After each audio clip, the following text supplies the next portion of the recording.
Готов. Готов? So, hello? Hello. You've been to Russia for many times. Well, did you notice any changes in country and its people and its music since you have been there for the first time? Sure, yeah, there's a lot of changes. I mean, economically, Russia seems to have become much more Western. You know, a lot of more shops, more restaurants, more of this type of thing. And cultural? Cultural. Yeah, I mean, the young people seem to really want to party a lot here. You know, they go out a lot, at least in Moscow. Do you think that it is very good? I don't think it's good or bad. I think it just is what is normal for people to want to do. You know, I think some nights maybe it's good and some not so good. I read that you moved to Europe from LA. Yes. Because you felt better in Barcelona. So now some say that Europe is in cultural and economical crisis. Do you think that you can move to another place or another country? No, I think I'll stay where I am because my existence in Barcelona is extremely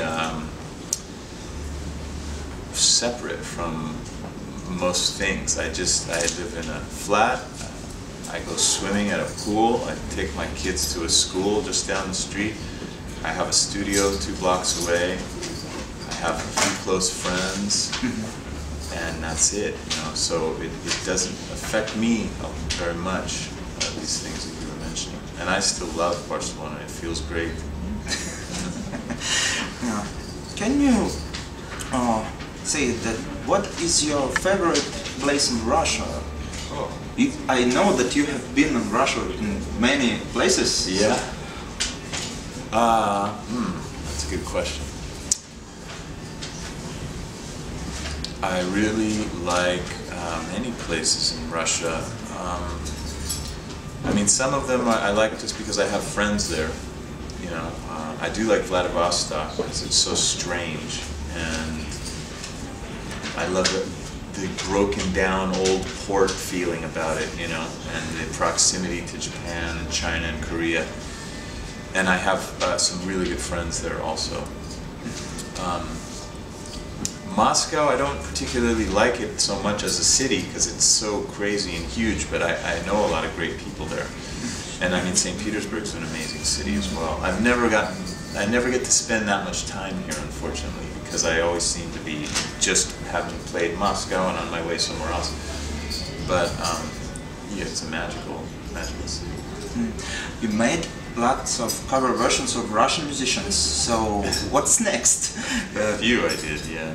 Do you have any ideas on making some Russian songs? Some other Russian songs? Well, not necessarily. I never plan on doing something like that. Like, oh, I'll do a Russian song. I'll just hear a song, sometimes Russian, sometimes not, and think, wow, I'd love to play that song, you know, and then I might start playing it and then maybe record it.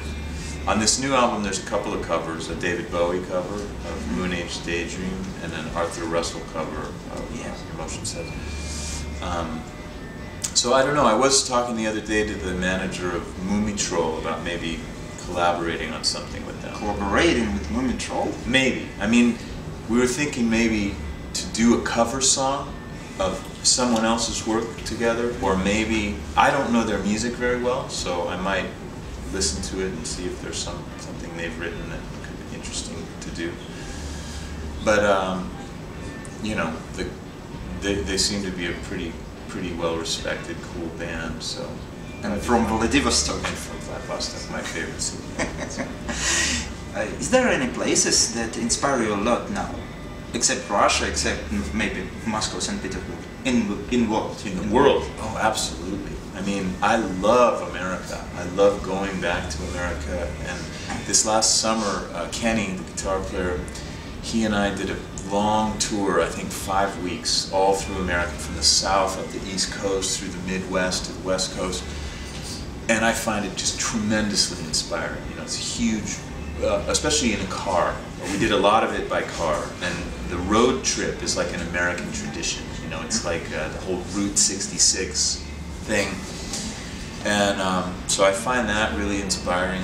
We're going to China in May, which I've never been there. I'm sure that'll be interesting. What places? Turkey, I like Turkey. Yeah, China, we're going to 12 cities. Yeah, I can't even remember all of them. I know we're going to Beijing, Shanghai, Hong Kong, Guangzhou, Hangzhou, Nanjing, I mean, a lot of them. Everyone knows that you are very successful in Russia. Have you ever think about the reasons of your success? Well, I wonder about it. I'm grateful for it, but no, I think I was just talking about this the other day. I think music, for example, is like seeds. Like you can take apple seeds, and if you plant them in southern Russia or Kazakhstan, you'll get beautiful apple trees. But if you try to plant them in Saudi Arabia, nothing's going to grow from them. So music's the same. Like you expose different places to it, and some places it just takes off, and other places couldn't care less. So it's kind of a mystery. I don't know what the reason is, but I don't really feel like I need to understand it. I'm just glad that some people like my music. Some say that the age reflects the music. The age has a great influence in music. Do you think that you feel the Zeitgeist much harder than earlier? Well, I think honestly, of course, what's going on in the world will affect music, but I've always been a little bit of an outsider. I never really fit well in any musical movement or anything like that, and the way I came to music was a very strange way. Like I played sax and then I learned to play guitar, but with Brazilian songs, and it wasn't a normal rock and roll education. So and my music is, I think, influenced my songs less by music. Well, that's not necessarily true, but a lot of it's by stories or by strange musical references. Like once I was in the dentist's office with my kids, and I heard this amazing guitar lick, and it was from an old Sister Sledge disco song written by Nile Rodgers from Chic.